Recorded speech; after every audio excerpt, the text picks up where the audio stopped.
Grand Teacher relate les histoires de la finance.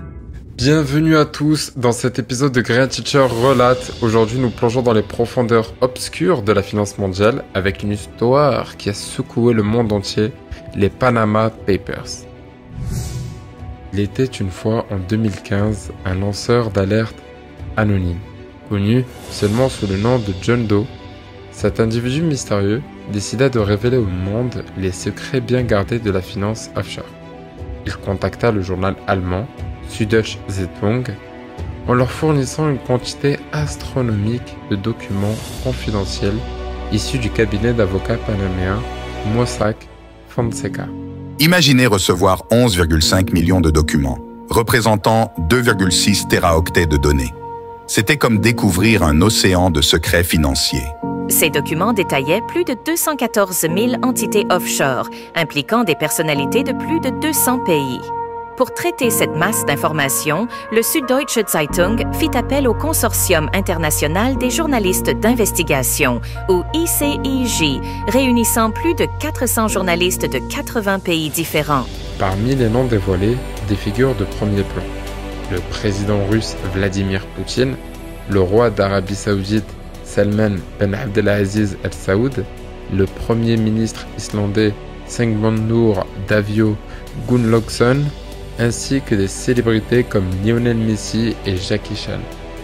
Le scandale éclata sur la scène mondiale et chacun de ces noms fut exposé pour des raisons bien moins honorables. Ces révélations ont montré à quel point la finance offshore était utilisée non seulement pour l'évasion fiscale, mais aussi pour le blanchiment d'argent et d'autres activités illicites.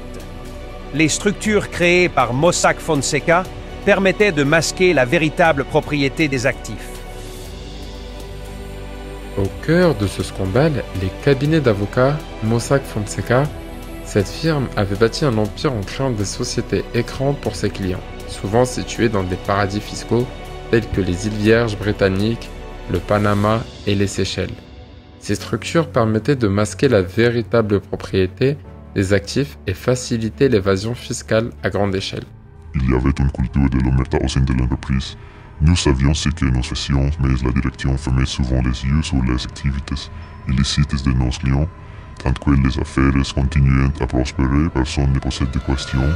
Les documents montraient que Mossack Fonseca fermait souvent les yeux sur les activités illicites de ses clients. Face à ces révélations, le monde réagit avec indignation.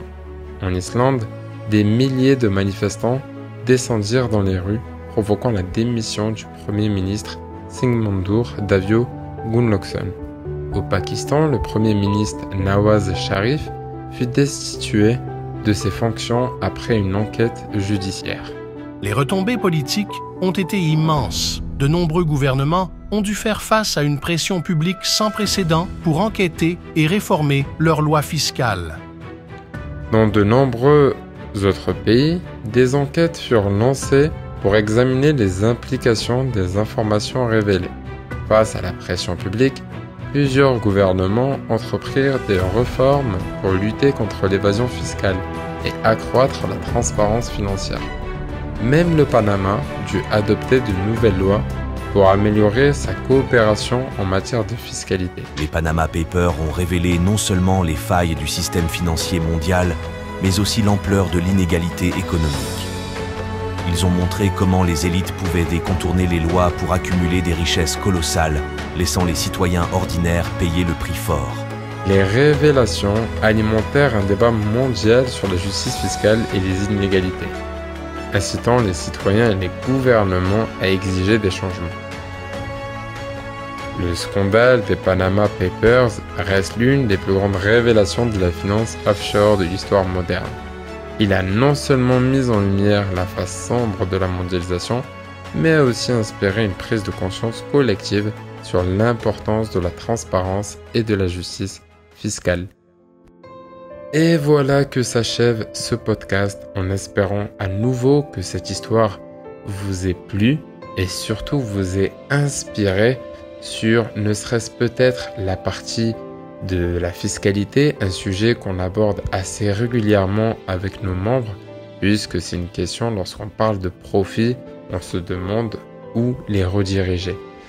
Je vous dis à bientôt pour un prochain podcast qui aura lieu donc la semaine prochaine. Et sur ce, bon week-end et à bientôt. Et surtout, n'oubliez pas de mettre un cœur en dessous de la vidéo.